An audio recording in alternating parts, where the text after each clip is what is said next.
A Gênese, Allan Kardec, capítulo 15, Os Milagres do Evangelho. Superioridade da natureza de Jesus. Os fatos relatados no Evangelho, que têm até agora sido considerados como miraculosos, pertencem, em sua maior parte, à ordem dos fenômenos psíquicos, isto é, daqueles que têm por causa primária as faculdades e os atributos da alma. Se os aproximarmos daqueles que são descritos e explicados no capítulo anterior, sem esforço se reconhece que há entre eles identidade de causa e de efeito.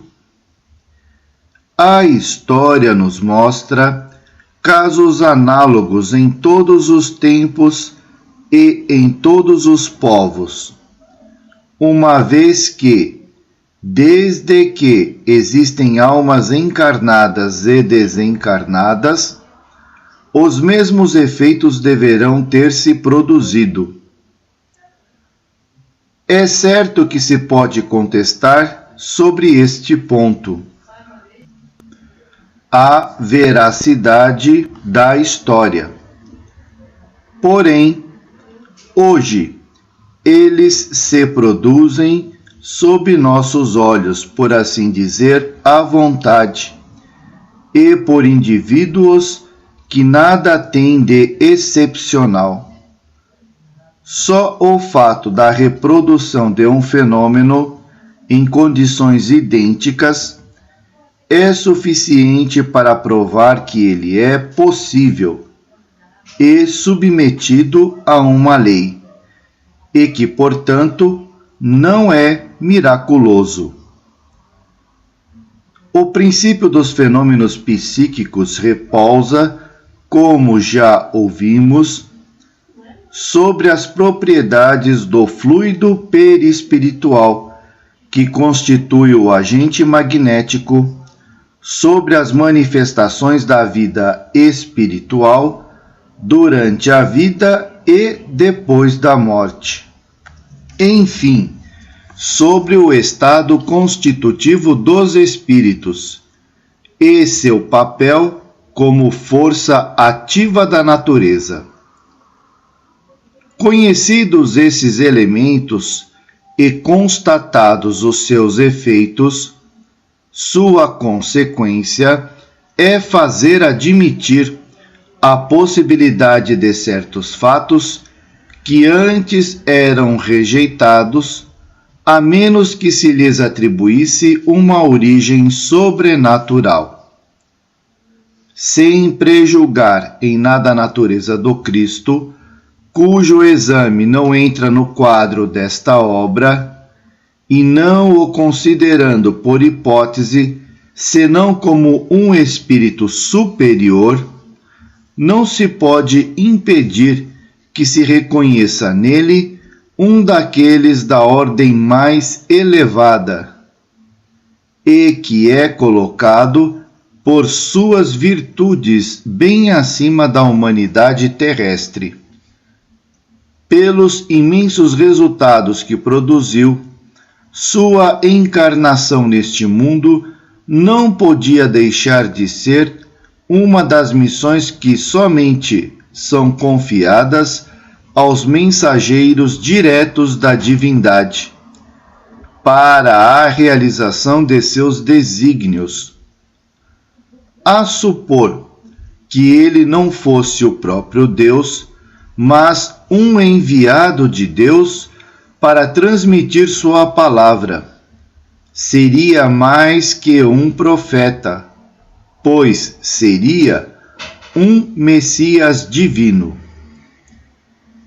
Como homem, tinha a organização dos seres carnais, mas como espírito puro, destacado da matéria, devia viver na vida espiritual mais que na vida corporal, da qual não tinha as fraquezas.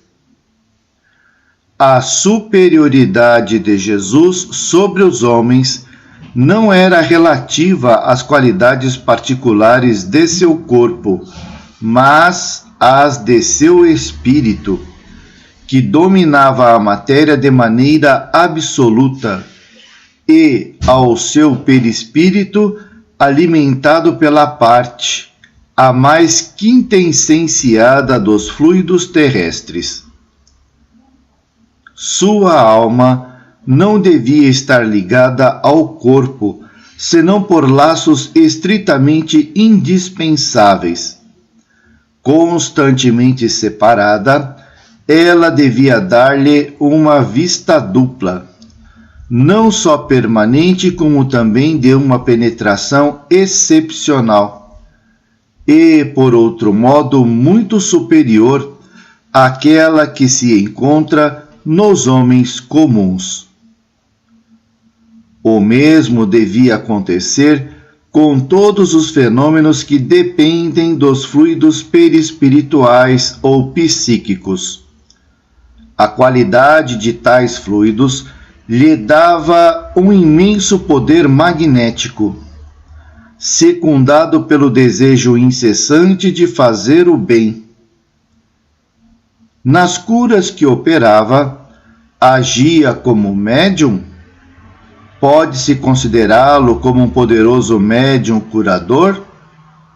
Não, pois o médium é um intermediário, um instrumento do qual se servem os espíritos desencarnados.